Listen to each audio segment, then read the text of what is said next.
Breaking news this hour from the Justice Department on the investigation into the death of Jeffrey Epstein in federal custody.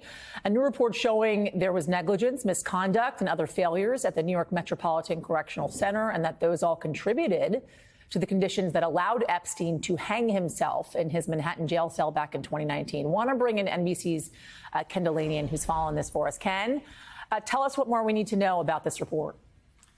Yasmin, this was a 120-page report as the result of 3 years of investigation by the Inspector General of the Department of Justice, and it doesn't really add much to the picture of the basic facts here, but it really does present a portrayal of a cascade of negligence and misconduct by employees of the Federal Bureau of Prisons that this report says allowed the conditions to where Jeffrey Epstein was able to take his life, that accused sex offender. What it says is that, for example, he was supposed to be monitored every 30 minutes. He was alone in his cell in this New York federal holding facility where he was facing sex trafficking charges, but he wasn't monitored, and the employees lied about it. They noted that they were making the rounds, but they actually weren't making the rounds. His cell was supposed to have been searched for things like extra bed linens and extra clothing, which can be used in suicide attempts, which he did have, but that cell never was searched. He was supposed to have a roommate, but he didn't have a roommate. And so he was essentially left in his cell for 4 hours, a day after a lot of incriminating information in his case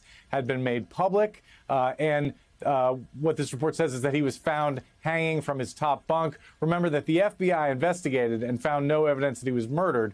The New York medical examiner concluded that it was suicide, said they found no defensive wounds, no evidence of drugs in the system. This report goes into other evidence, including what the inmates around him were saying, what the guards were saying, no video evidence that anyone entered his cell. So this report agrees that it was suicide, but concludes that that suicide never should have happened. It was a result of negligence by the Bureau of Prisons. And Yasmin, this is not the only case. Remember, the mob boss Whitey Bulger was murdered in federal prison. This same IG released a very critical report, essentially portraying the Bureau of Prisons of the United States as a deeply, deeply flawed and troubled agency, Yasmin. Wow. Ken Dilanian, a lot in that report that you just shared with us. Thank you.